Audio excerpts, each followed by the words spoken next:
আল্লাহ বেড়ানের স্বভাবটা ভালো করেই জানে। বেড়ান যদি এক বলে খুশি থাকবার পাইতো, জান্নাত তো একটা বেড়ার লাগিয়ে আল্লাহ 70টা হুরের ব্যবস্থা করে রাখলো নইলে। রুকো যারা, সবার করো। আল্লাহ কি বেটেনের স্বভাব জানে না?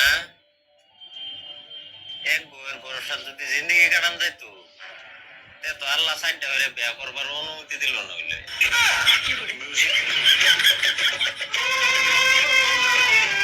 मेरा तो गेम बचाना पड़ेगा।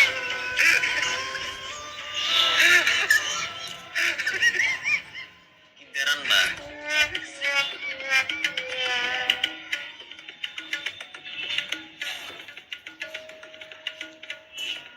তোর স্বাদ হইতো নাকি জানি আচ্ছা।